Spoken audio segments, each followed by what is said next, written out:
दोस्तों, आपने भी कई बार अखबार में देखा होगा कि अखबार उठाते ही किसी न किसी के बेदखली का एक विज्ञापन छपा होता है कि भैया हमारा लड़का गड़बड़ है, हम इसे लड़के को बेदखल कर रहे हैं, हम अपने भाई को बेदखल कर रहे हैं, अपने अन्य घर के सदस्यों को बेदखल कर रहे हैं। इस प्रकार का एक विज्ञापन कोने में अखबार में छपवा दिया जाता है, लेकिन उस विज्ञापन का कोई भी अर्थ या कोई भी मतलब नहीं होता है। दोस्तों, आइए इस वीडियो में समझते हैं कि बेदखली किस प्रकार से हो सकती है और किन स्थितियों में हो सकती है। तो दोस्तों नमस्कार, मेरा नाम ओम प्रकाश सांडिल्य है और आप देखना शुरू कर चुके हैं सांडिल्य स्कूल ऑफ लॉ। दोस्तों, बेदखली जो होती है वो ज्यादातर दो स्थितियों में होती है।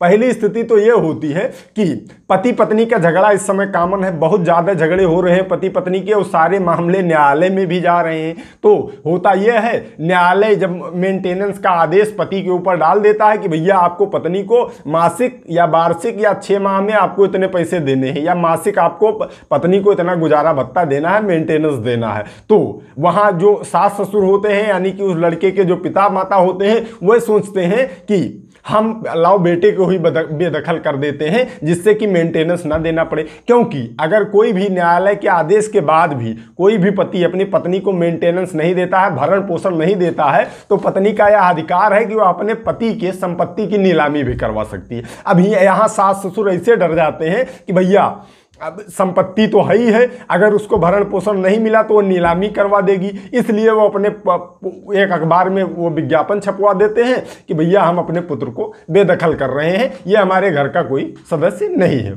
दूसरी स्थिति में यह होता है कि वाकई में लड़का नालायक होता है, घर का कोई सदस्य नालायक होता है जो शराब पीता है, लोगों को बेकार में तंग करता है, मारता पीटता है। इस स्थिति में परिजन उसको घर से बाहर निकालना चाहते हैं, बेदखल करना चाहते हैं। ये सही होता है, वो बिल्कुल हरामी होता ही है, नंबर 1 हरामी होता है, उसको घर से निकालना ही घर के लिए अच्छा होता है। तब इस स्थिति में कैसे निकाला जा सकता है, अब आइए इन दोनों पॉइंट्स पर समझते हैं। पहले पॉइंट्स पर बात करते हैं।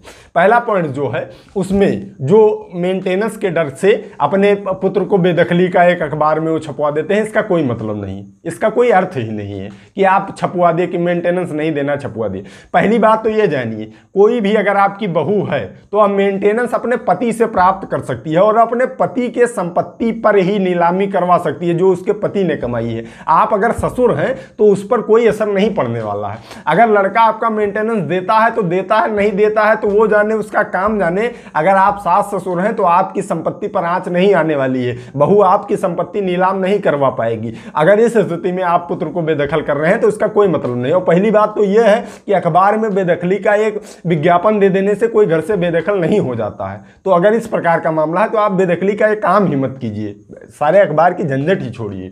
वो बहू जो है वो अगर भरण पोषण पति से प्राप्त करने की वो अधिकारी है, और अगर पति ने जो कमाया है उसकी नीलामी वो करवा सकती है, आप रोक नहीं पाएंगे क्योंकि लड़े थे पति पत्नी तो उनका मामला है। अगर आप सास ससुर हैं तो वो आपकी संपत्ति पर नीलामी नहीं करवा सकती है, ना आपके संपत्ति को कोई नुकसान पहुंचा सकती है, ना कोई न्यायालय आपकी संपत्ति पर आदेश देगा।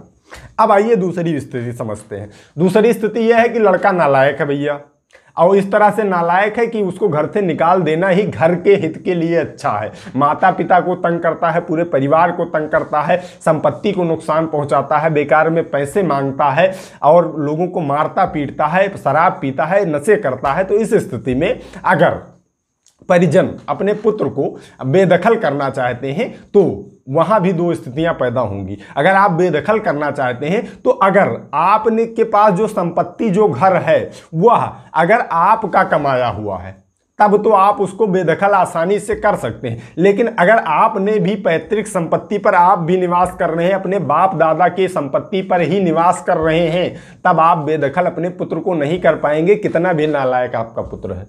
जैसे अगर आपके पिताजी से आपको मिली थी, यानी जिसको बेदखल करना है उसके दादाजी की संपत्ति है, आप उस पर रह रहे हैं और आप कह रहे हैं हम अपने पुत्र को बेदखल कर देंगे, इस प्रकार से बेदखली नहीं हो पाएगी। क्योंकि आप प्रथम श्रेणी के उत्तराधिकारी हैं, ये माना जा सकता है। आप दादा की संपत्ति के प्रथम श्रेणी का उत्तराधिकारी उसका पुत्र है, लेकिन ये लोग भी उत्तराधिकारी होते हैं जो उसके नाती पोते होते हैं। तो पैतृक संपत्ति में तो आप सोचिएगा भी मत कि अपने बच्चे को बेदखल कर सकते हैं। अब समझिए, अगर आपकी कमाई हुई संपत्ति है उसको नुकसान पहुंचा रहा है, उससे आपको बेदखल अपने पुत्र को करना है, तब इस स्थिति में आप अपने जिला मजिस्ट्रेट यानी कलेक्टर साहब, डीएम साहब के यहाँ आप एक आवेदन दे देंगे। अब जब आप अपने जिला मजिस्ट्रेट के साहब के यहाँ अपनी सारी समस्याओं को लिखकर एक आवेदन प्रस्तुत कर देंगे कि मजिस्ट्रेट साहब, लड़का हमारा नालायक है और ये मेरी कमाई हुई संपत्ति को नुकसान पहुंचा सकता है और ये दुरुपयोग कर रहा है, इस स्थिति में इसकी बेदखली कराइए, तो वहां जिला मजिस्ट्रेट साहब बेदखली करवा सकते हैं। पुलिस फोर्स भेजकर उस लड़के को आपके घर से हटवा सकते हैं। अवैध कब्जा जैसे हटवाया जाता है, मान के चलिए जैसे अवैध कब्जा हटवाया जाता है, या कोई किराएदार आपके घर में आ जाए और जबरदस्ती वो घर से जाए ही ना, तब भी इस स्थिति में, जिस स्थिति में उस किराएदार को निकाला जाता है, उसी प्रकार से आपके पुत्र को भी घर से निकाल दिया जाएगा और बेदखली हो जाएगी।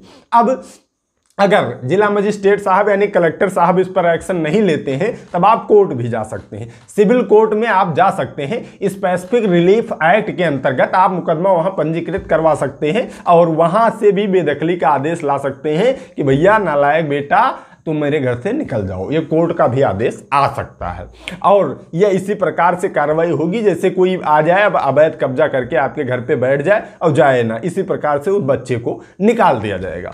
तो दोस्तों, उम्मीद करता हूं कि बेदखली के बारे में संपूर्ण जानकारी आप लोगों को मिल गई होगी। आज की इस वीडियो में इतना ही, मिलते हैं अगली वीडियो में। तब तक आप सभी लोग अपने स्वास्थ्य का ख्याल रखिए, कानून की जानकारी, अपने अधिकारों की जानकारी इस चैनल के माध्यम से लेते रहिए, मामलों से बच के रहिए। जय हिंद, जय भारत।